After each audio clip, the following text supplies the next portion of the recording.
आणि बुलेटिनच्या सुरुवातीलाच अशोक धोडी प्रकरणात एक मोठी अपडेट म्हणजे गेल्या 12 दिवसांपासून बेपत्ता असलेल्या शिवसेना पदाधिकारी अशोक धोडी यांचा मृतदेह अखेर सापडलाय। गुजरातच्या भिलाड गावात धोडींचा मृतदेह सापडलाय। गुजरातच्या भिलाड इथल्या एका बंद दगडखाणीत अशोक धोडी यांची कार सापडली आणि ही कार बाहेर काढण्यासाठी पोलिसांना जवळपास 2.5 तास लागले। ही कार खाणीतून बाहेर काढली असता कारच्या डिकीमध्ये अशोक धोडी यांचा मृतदेह सापडलाय। धोडी कुटुंबियांकडून मृतदेहाची ओळख पटवण्याचं काम सध्या पोलिसांकडून सुरू आहे। त्याच्यामध्ये जे अटक आरोपी आहेत त्यांच्याकडून याबाबतीतली काही माहिती मिळाली, काही तांत्रिक पुराव्याच्या आधारावर काही माहिती मिळाली।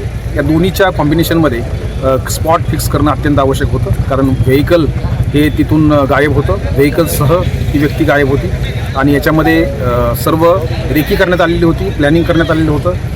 हा संपूर्ण कटाचा भाग आहे, मोठा कट याच्यामध्ये आखला गेला होता आणि त्याच्यामुळे त्याच्यापर्यंत पोचणं थोडं अवघड वाटत होतं। परंतु आमच्या टीमने रात्रंदिवस मेहनत करून साधारणतः गेल्या 4-5 दिवसामध्ये या संपूर्ण तपासाचा जो शेवटचा भाग आहे त्याच्यामध्ये डेड बॉडी आणि वाहन हे शोधणं अत्यंत महत्त्वाचं होतं आणि ते आज मिळालेलं आहे। तर अविनाश धोडी याला लवकरात लवकर पकडून त्याला फाशीची शिक्षा द्यावी अशी मागणी अशोक धोडी यांचा मुलगा आकाश धोडी यांनी केली आहे। त्यांच्याशी बातचीत केली आहे आमचे प्रतिनिधी मनोज सातवी यांनी। अशोक धोडी यांच्या अपहरण आणि हत्याचं झाल्याचं आता निष्पन्न झालेलं आहे आणि गुजरातच्या घोलवडमध्ये एका बंद खाणीत त्यांचा मृतदेह सापडलेला आहे। त्यांची जी कार आहे ती कार बाहेर काढलेली आहे आणि कारमध्ये त्यांचा मृतदेह आढळला। या संपूर्ण घटनेमध्ये जे अशोक धोडी यांचे कुटुंब आहे ते प्रचंड तणावामध्ये आहेत आणि त्यांनी वेळोवेळी या संदर्भात तक्रारी केल्या होत्या। आपल्यासोबत त्यांचा मुलगा आकाश धोडी आहे। आकाश, काय सांगाल या एकंदरीत प्रकरणाबद्दल?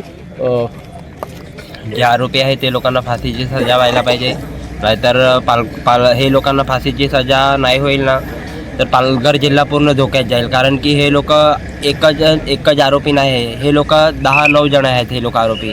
आणि दुसरी गोष्ट म्हणजे खूप प्लॅनिंगने हे लोकांना केलेलं आहे, अपहरण केलेलं आहे त्यांचं आणि खूप वाईट प्रमाणे हे लोकांनी हे केलेलं आहे। काही प्रूफसारखा काय ते हे लोकांनी ठेवलेलाच नाही आहे। हे गाडी म्हणजे आणि बॉडी शोधायचं म्हणजे खायची गोष्ट नाही।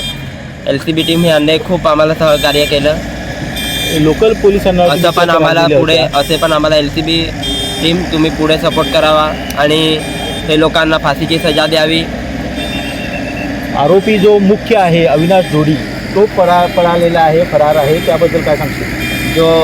जो अविनाश रमण धोडी फरार आहे तो त्याच्या बायकोला अटक करा, नाही तर तो हजर नाही होईल। आणि जो अविनाश रमण धोडी जो वेवजी चौकी इथे जे चौकशीला त्याच्यासोबत जे पोलीस कर्मचारी होते जे पडून गेला तेव्हा जे ड्युटीला होते त्यांच्यावर चौकशी लागावी। एकंदरीत आता या संपूर्ण प्रकरणानंतर तुमची शासनाकडे काय मागणी आहे? आमची शासनाकडे एवढीच मागणी आहे की अविनाश धोडी यांची प्रॉपर्टी पूर्ण सील व्हावी आणि त्याची तलासरी तालुक्यामध्ये खूप दहशत आहे, नाहीतर आणि त्याची प्रॉपर्टी वगैरे सर्व सील व्हावी। नक्कीच अविनाश धोडी जो फरार आरोपी आहे त्याची या संपूर्ण परिसरामध्ये मोठी दहशत आहे। दारू माफिया तो आहे आणि त्यांनी ही हत्या केल्याचं आता निष्पन्न झालेलं आहे। त्याच्यामुळे त्याच्यावर कठोर कारवाई करावी, त्याला लवकरात लवकर अटक करून त्याला फाशीची शिक्षा देण्याची मागणी अशोक धोडी यांच्या मुलगा यांनी केलेली आहे। NDTV मराठीसाठी नावेद शेखसोबत मनोज सातवी, भिलाड।